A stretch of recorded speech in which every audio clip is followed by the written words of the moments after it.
ভারতের জাতীয় কংগ্রেস এর দ্বিতীয় অধিবেশন। ভারতের জাতীয় কংগ্রেসের দ্বিতীয় অধিবেশন। ভারতের জাতীয় কংগ্রেসের দ্বিতীয় অধিবেশন। আচ্ছা, 1886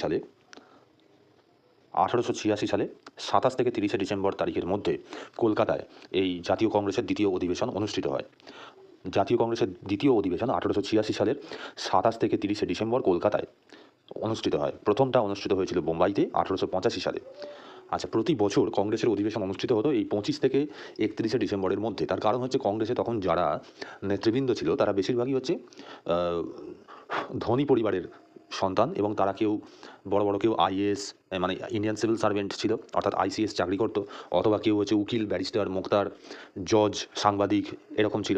এবং তখন ব্রিটিশ শাসনে ওই 25 তারিখ থেকে একটা বড়দিনের ছুটি পড়তো, 7 দিন 8 দিনের। সেই সময় তারা একটা ছুটি উপভোগ করার জন্য দিল্লি, বোম্বাই, কলকাতা, মাদ্রাজ এই সমস্ত জায়গায় ঘুরে ঘুরে তারা কংগ্রেসের সভা বসাতো। তো এইটাই হচ্ছে বার্ষিক সভা। প্রতি বছর ঠিক ওই 27 থেকে 30 ডিসেম্বর বা 26 থেকে 30 ডিসেম্বরের মধ্যে এই সভাগুলো অনুষ্ঠিত হতো। তো যাই হোক, এই দ্বিতীয় অধিবেশন অনুষ্ঠিত হয়েছিল কলকাতায় 1886 সালে 27 থেকে 30 ডিসেম্বর। এই দিনটা খুব একটা ইম্পর্টেন্ট নয়। সভাপতি কে ছিলেন? সভাপতি ছিলেন দাদাভাই নওরোজি। দাদাভাই নওরোজি তিনি হচ্ছেন সভাপতি। ইনাকে grand old man of India বলা হয়। দাদাভাই নওরোজি ইনাকে grand old man of India বলা হয়।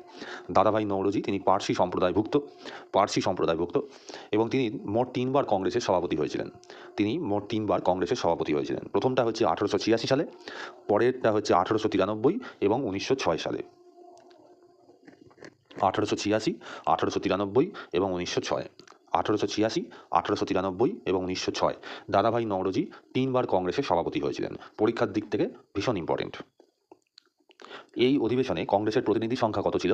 এই অধিবেশনে কংগ্রেসের প্রতিনিধি সংখ্যা ছিল 434 জন। এই দ্বিতীয় অধিবেশনে সমগ্র ভারত থেকে 434 জন নির্বাচিত প্রতিনিধি অংশ নিয়েছিল। প্রথম অধিবেশনে মূলত ছিল কিন্তু হচ্ছে যে যারা ওই রিপ্রেজেন্টেটিভ নমিনেটেড ব্যক্তি, মানে নমিনেশন দিয়ে আনা হয়েছিল। এখন হচ্ছে নির্বাচিত প্রতিনিধি আনা হতো কংগ্রেসের সভাকক্ষে, এবং 434 জন সেখানে যোগ দেয়। এই কলকাতার যে সম্মেলন, কংগ্রেসের যে দ্বিতীয় অধিবেশন, সেখানে একটা দারুণ একটা ঘটনা ঘটেছিল। সেটা কি না, সেটা হচ্ছে যে এর আগে একটা জিনিস বলে নেওয়া দরকার যে সুরেন্দ্রনাথ বন্দ্যোপাধ্যায় এবং আনন্দমোহন বসু তারা কি করেছিল? ভারত সভা তৈরি করেছিল। এই কংগ্রেসেরও আগে 1876 সালে তারা ভারত সভা বা ইন্ডিয়ান অ্যাসোসিয়েশন তৈরি করেছিল। 1876 সালে আনন্দমোহন বসু এবং সুরেন্দ্রনাথ বন্দ্যোপাধ্যায়, রাষ্ট্রগুরু সুরেন্দ্রনাথ বন্দ্যোপাধ্যায় 1876 সালে ইন্ডিয়ান অ্যাসোসিয়েশন তৈরি করেছিল বা ভারত সভা তৈরি করেছিল। এই ভারত সভা 1883 সালে সর্বভারতীয় একটা জাতীয় সম্মেলনের আহ্বানের পরিকল্পনা করে। 1883 সালে কংগ্রেসেরও আগে সর্বভারতীয় ভিত্তিতে একটা জাতীয় সম্মেলন আহ্বান জানায়, এবং এই ভারত সভা ইন্ডিয়ান ন্যাশনাল কনফারেন্স তৈরি করে, অর্থাৎ সর্বভারতীয় একটি জাতীয় সম্মেলন বা ইন্ডিয়ান ন্যাশনাল কনফারেন্সের একটা আহ্বান জানায়। কে জানায়? ইন্ডিয়ান অ্যাসোসিয়েশন বা ভারত সভা। ওটার নাম কি ছিল? Indian national conference. আচ্ছা, 1883 সালে তাদের প্রথম অধিবেশন বসে অ্যালবার্ট হল, কলকাতায়। 1883 সালে এই আনন্দমোহন বসু এবং হচ্ছে সুরেন্দ্রনাথ বন্দ্যোপাধ্যায়ের নেতৃত্বে ইন্ডিয়ান ন্যাশনাল কনফারেন্স বা একটা জাতীয় সম্মেলন অনুষ্ঠিত হয়। তার প্রথম অধিবেশন হয় 1883 সালে, এবং আনন্দমোহন বসুর এই সম্মেলনকে জাতীয় পার্লামেন্ট সৃষ্টির প্রথম পদক্ষেপ হিসেবে এটা গ্রহণ করা হয়। এটা কংগ্রেসেরও আগে। আর দ্বিতীয় অধিবেশনটা বসে ইন্ডিয়ান ন্যাশনাল কনফারেন্সের দ্বিতীয় অধিবেশন বসে 1885 সালের 25 থেকে 27 ডিসেম্বর কলকাতার ওই অ্যালবার্ট হলে। 1885 সালে 25 থেকে 27 ডিসেম্বর কলকাতার অ্যালবার্ট হলে এই ইন্ডিয়ান ন্যাশনাল কনফারেন্স এর একটা দ্বিতীয় অধিবেশন বসে। এইখানে ইন্ডিয়ান অ্যাসোসিয়েশন ছিল, ন্যাশনাল মোহামেডান অ্যাসোসিয়েশন ছিল, এবং ব্রিটিশ ইন্ডিয়ান অ্যাসোসিয়েশন এখানে যৌথভাবে অংশ নেয়। এবং ঘটনা প্রবাহে এই একই সময়ে 28 থেকে 31 ডিসেম্বরের মধ্যে 1885 সালে তখন বোম্বাইতে ইন্ডিয়ান ন্যাশনাল কনফারেন্স প্রতিষ্ঠিত হচ্ছে, তাদের প্রথম অধিবেশন হচ্ছে। যখন ভারত সভার নেতৃত্বে যখন জাতীয় সম্মেলন যখন দ্বিতীয় অধিবেশন হচ্ছে 1885 সালে ওই 25 থেকে 27 ডিসেম্বর, তখন ইন্ডিয়ান ন্যাশনাল কংগ্রেস, ভারতের জাতীয় কংগ্রেসের প্রথম অধিবেশন বোম্বাইতে অনুষ্ঠিত হচ্ছে। তার ফলে ওই সুরেন্দ্রনাথ ব্যানার্জি, আনন্দমোহন বসু এরা বোম্বাইতে যেতে পারিনি, কংগ্রেসের সম্মেলনে আহ্বান জানানো সত্ত্বেও যেতে পারিনি। এবং বাংলা থেকে সবচেয়ে কম রিপ্রেজেন্টেটিভ ওই কংগ্রেসের প্রথম অধিবেশনে গেছিল। বেঙ্গল প্রেসিডেন্সি থেকে সবচেয়ে কম রিপ্রেজেন্টেটিভ মাত্র 3 জন ওই কংগ্রেসের প্রথম অধিবেশনে তারা উপস্থিত ছিল।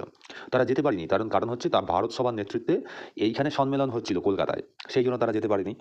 সেই জন্যে কি হয় না, দ্বিতীয় অধিবেশনটা কলকাতাতেই অনুষ্ঠিত করা হয় এবং এই সময় এই ইন্ডিয়ান ন্যাশনাল কনফারেন্স অর্থাৎ সুরেন্দ্রনাথ বন্দ্যোপাধ্যায় এবং আনন্দমোহন বসুর যে নেতৃত্বাধীন যে ইন্ডিয়ান ন্যাশনাল কনফারেন্স সেটা কংগ্রেসের সঙ্গে আনুষ্ঠানিকভাবে যুক্ত হয়ে যায়, অর্থাৎ দুটো দলের মার্জার হয়, দুটো দল একসঙ্গে মিশে যায়।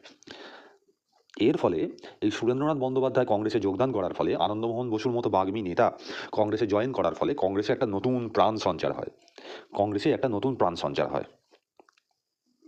আচ্ছা, ভাইসরয় সেই সময় ছিল Lord Dufferin, governor general of India. তিনি কি করেন, একটা গার্ডেন পার্টি দেন, একটা গার্ডেন পার্টি অর্থাৎ তার বাগানে একটা পার্টি থ্রো করেন। সেই পার্টিতে কংগ্রেসের যারা ওই রিপ্রেজেন্টেটিভ ছিল ওই গভর্নমেন্ট হাউসের বাগানে একটা গার্ডেন পার্টির আয়োজন করেন, তাদেরকে অভ্যর্থনা জানানো হয়। অর্থাৎ লর্ড ডাফরিন নিজেই ওই কংগ্রেসের যারা নেতৃবৃন্দ তাদেরকে একটা পার্টি দেন, একটা এই উপলক্ষে একটা পার্টি দেন আনন্দের জন্য বা তাদের অভ্যর্থনা জানানোর জন্য। আচ্ছা, কংগ্রেসের এই সময় প্রাদেশিক কমিটি গঠন হয়, স্ট্যান্ডিং কমিটি। কংগ্রেসের সারা বছরের কাজ পরিচালনার জন্য স্ট্যান্ডিং কমিটি গঠন হয় বা প্রাদেশিক স্ট্যান্ডিং কমিটি। স্ট্যান্ডিং কমিটি এটা গুরুত্বপূর্ণ বিষয়, এটা দ্বিতীয় অধিবেশনে প্রতিষ্ঠিত হয়। আর প্রধান দাবিসমূহ ছিল যে কেন্দ্রীয় ও প্রাদেশিক আইনসভা এর সিট সংখ্যা বাড়ানো, জনগণের নির্বাচিত প্রতিনিধির সংখ্যা বাড়ানো, এছাড়া বাজেটের ওপর ভারতীয়রা যাতে আলোচনা করতে পারে সেইটার দাবি, কারণ সেই সময় ভারতীয়রা বাজেটের ওপর আলোচনা করতে পারতো না। আইন বিভাগ এবং শাসন বিভাগের পৃথকীকরণ, আইন বিভাগ এবং শাসন বিভাগের পৃথকীকরণ অর্থাৎ লেজিসলেটিভ পার্ট, লেজিসলেটিভ বডি এবং জুডিশিয়াল বডি, এটাকে পৃথকীকরণ করা। এবং ইন্ডিয়ান সিভিল সার্ভিস পরীক্ষা যাতে ভারতে একযোগে আয়োজন করা যায়, ইংল্যান্ড এবং ভারতে একসঙ্গে আয়োজন করা যায়, তার একটা দাবি জানানো হয়।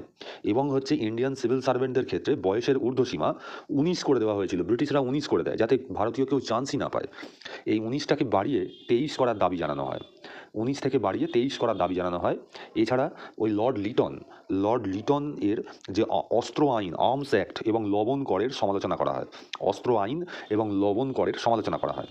এছাড়া বিচার ব্যবস্থায় জুরি প্রথা চালু করা এবং সেখানে ভারতীয় নিয়োগ করা, বিচার ব্যবস্থায় জুরি প্রথা চালু করা এবং হচ্ছে ভারতীয়দের নিয়োগ করা, এটা একটা দাবি জানানো হয়।